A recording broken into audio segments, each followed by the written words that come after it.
Hey guys, it's Jeffrey Hack Music here, and today I'm going to give you some tips and pointers on how to grow your music YouTube channel faster and more efficiently.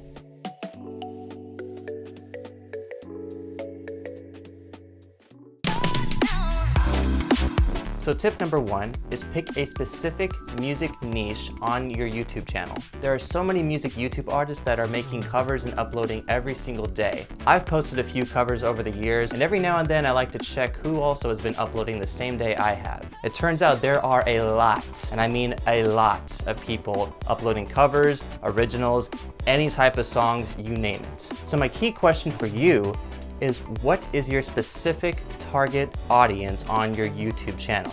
Who are you trying to attract? If you make acoustic covers, such as me, or if you make pop covers, if you just sing into a microphone and you have a backup track, what makes you stand out from everybody else that's also creating music covers on YouTube? You want to narrow down your theme. So for instance, there's the very famous YouTube channel Boyce. They make music videos weekly to monthly on YouTube, and they spend a lot of time, I would assume, making the content for their audience. They have a bunch of great lighting setups, they probably use an amazing camera, they probably have an amazing film production team, and they make sure that their audio is quality perfection. I'm blinded by the lights. No, I can't sleep until I feel your touch. And the audience they're reaching out to is people that like listening to acoustic covers of that specific thing. So when you're making your music covers, it's always a great idea to keep in mind who your target audience is and why you're making this video for them.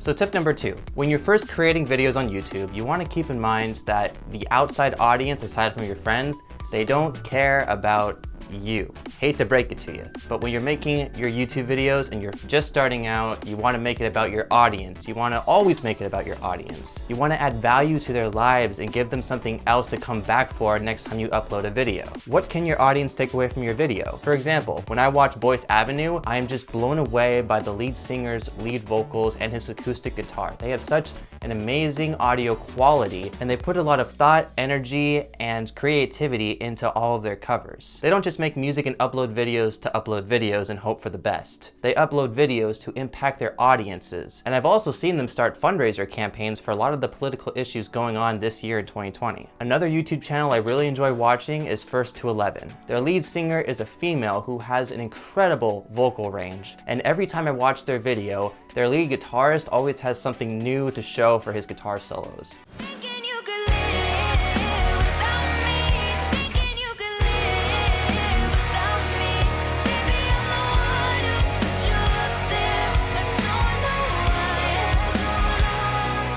They have a great strategy when it comes to diversifying the verses and choruses of each cover they make. And they also stand out to a very specific niche. The punk, the pop, the popular, I mean all sorts. And if you look at their YouTube title, they tend to title it First to 11 cover. And the reason they title it that way is because they don't need to go into deep description of what it is, because they already have over 500,000 subscribers. Audiences seek your music video for entertainment. You don't want to bore them, because if you bore them, they're just going to click away and see what other YouTube creators out there doing. What?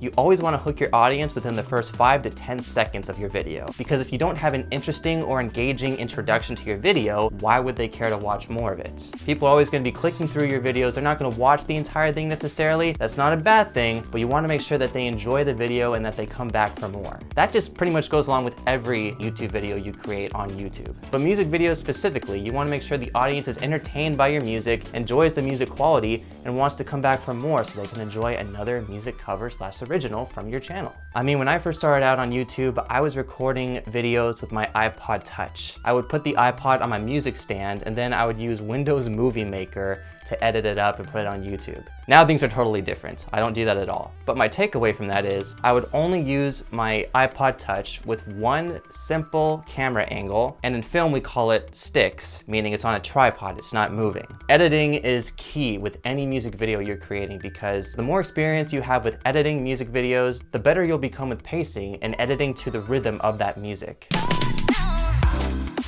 So tip number 3, if you're gonna wanna make better quality music, please consider investing into a microphone, something that is separate from your camera. I have seen some excellent videos on YouTube where people record with their camera microphone while playing the guitar or piano or just singing in general. Now, depending on the room they're in, they could either be in a great acoustic setting that records well for their videos, or they could be using a camera with a really great quality microphone. It's out there. But overall, you want to make sure to record your audio separate from your video. And the great thing about recording your audio separate from your video is you can then go into any music DAW such as Audacity, Pro Tools. For every music video I upload to YouTube, I'm always working on the audio first. I want to make sure the audio sounds as best as it can be, and I use the free music DAW Audacity. Other people use Pro Tools, Ableton, Logic Pro. There are so many other types of music DAWs that you can use. A music DAW that I downloaded recently was Cakewalk. Now, I'm still giving myself time to learn that music DAW because it's a little different than Audacity, and I want to make sure I know what I'm doing before I can start recording things professionally. And when you're editing and mixing your music, you don't want your acoustic guitar or piano to overpower your lead vocals, or you don't want your harmony to overpower your lead vocals. You pretty much want to adjust the volume levels accordingly so that the music and all the tracks that you've recorded blend together very smoothly, so it's super satisfying. And just another big tip, a lot of YouTube musicians and music producers use reverb in their music because it enhances the quality and just expands the build. It really just makes the song more interesting and engaging to listen to, rather than something dry and boring. And the reason people like to noise cancel everything out when they're recording is because when you're in your music DAW, you're mixing your music, you can then use that reverb effect, which can create so much more potential for your music quality.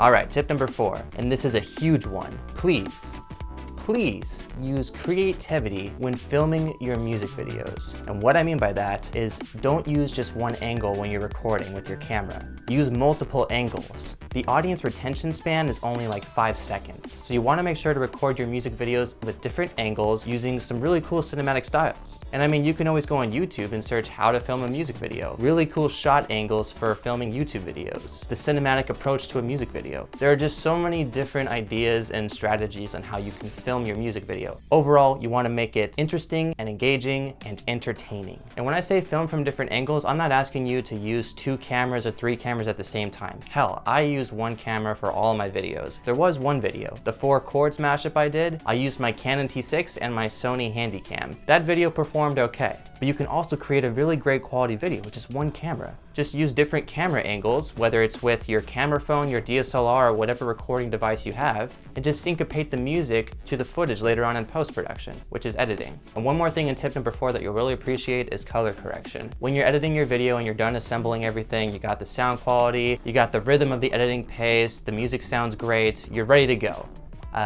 No.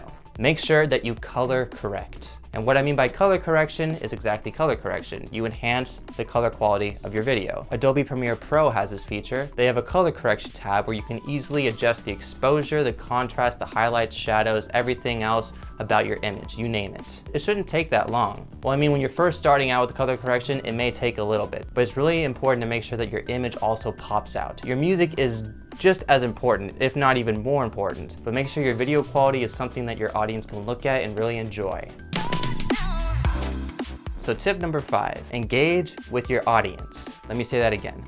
Engage with your audience. I can't stress that enough. It is so important to engage and interact with your audience because YouTube is an interaction community. Yes, people post a lot of videos, and yes, there are a lot of comments that come out to a lot of famous YouTubers, but they don't have the time to respond to literally every comment that someone makes. So if you're a smaller YouTube creator with like 1,000 something subscribers or maybe 500, then you can definitely make some time to respond to new comments that people make on your videos. When you respond to those comments, it shows that you actually care that someone else is watching your video. Responding to someone else's YouTube comments on your video demonstrates that you're taking interest in them, and therefore they might want to come back and watch another one of your YouTube videos. Because interaction just shows interest and engagement. That is such an important thing when just doing YouTube. Another thing is in your videos, always ask for feedback. At the end of your videos, you should always leave a 30-second to minute-long thank you for your audience. Let them know how much you appreciate them watching your video. Tell them to leave a comment in the comment section or give you some feedback on how you can improve your next video. I can tell you that as a music YouTuber myself, I've gotten a few videos that have reached quite a few dislikes, more than likes actually. But I always wonder, what could I do to improve that video? Why did that person dislike it? Is there something I did wrong? Was the video too long? Was it too lengthy? Was my performance not that great? It's always important to respond to comments if someone comments, hey, I didn't like this video, or hey, you have a great voice, but this could be improved. And that's one thing I always do with the people I follow on YouTube as well. People who are just starting out like me. I tell them, great video, but it could use this kind of work, or give them some kind of feedback on how they can improve for their next video. Also very, very important, if you are a small music YouTube channel, then please, whenever someone supports you, just support them back. YouTube is a platform for everybody to support each other. So if someone else is making music out there and says that they support you and subscribed, definitely check out their content. Look through some videos, something that grabs your eye. And when you're watching those videos, always make sure to comment your feedback for them or what you thought of the video. Because trust me, you will make such an impact on that YouTuber and they will want to reach out and probably collaborate, and then therefore you guys can make it big and start building momentum on YouTube. Thank you guys so much for watching my video. I really hope you found these tips and strategies helpful and that you can use them in your future YouTube videos to gain more views and also interact with your YouTube community. If you're interested in watching the type of music covers I post, you can easily check out some videos in my description down below. And you can easily subscribe to my channel down below and get updated on my next video. I'll be uploading other tutorials and how-to videos like this down the road. The reason I wanted to upload this video is because since February, when I first started researching more on YouTube, I've just seen so many things that just expanded my knowledge on the platform and how to grow and do this and do that. The main key to take away too is just keep uploading consistently. 1 video or 2 videos a week, or 1 video every other week depending on how big your project is. And always keep collaborating, guys. Always keep reaching out to people who follow you, are doing the same things as you in the music industry. Just keep on collaborating, because when you collaborate, you network, you connect with others, and therefore you're creating a YouTube community. YouTube is a team effort, so treat it like you're on a team. Again, thank you guys for watching. Hope you enjoyed the video, and I'll see you next time.